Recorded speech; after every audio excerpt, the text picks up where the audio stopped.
As per the custom of the day, ships would fire their guns when saluting or signaling others, and since live ammunition was used, this sometimes resulted in injury or death. This was the case with the ill-fated Lady Hughes, and as recorded by the Americans, the captain and some gentlemen who had dined with him on board were saluted by the ship on taking leave, in doing which, unfortunately, one of the Chinese in the Mandarin sampan alongside was killed, and 2 others injured.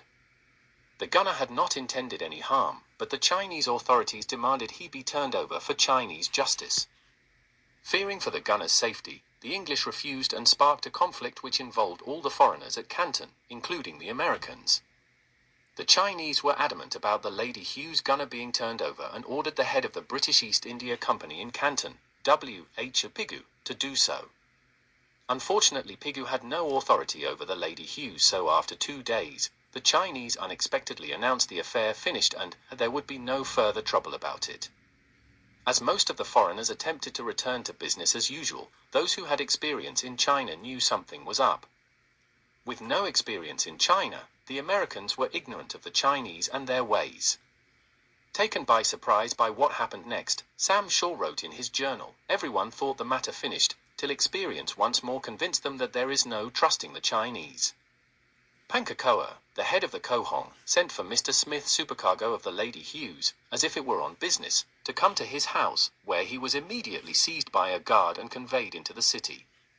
Then on Saturday, the 27th of November, about 10 o'clock in the forenoon, a general alarm was spread among the foreigners at Canton. All business was immediately suspended as the foreign community met to discuss a proper response.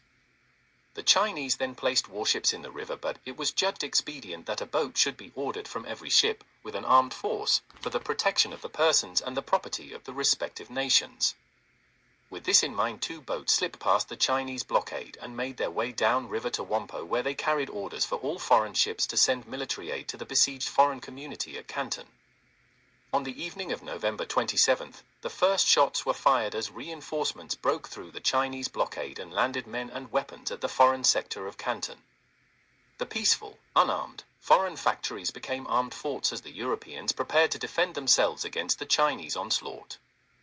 All foreigners, including the Americans, then unanimously decided to make this struggle a common cause, and as such to support it.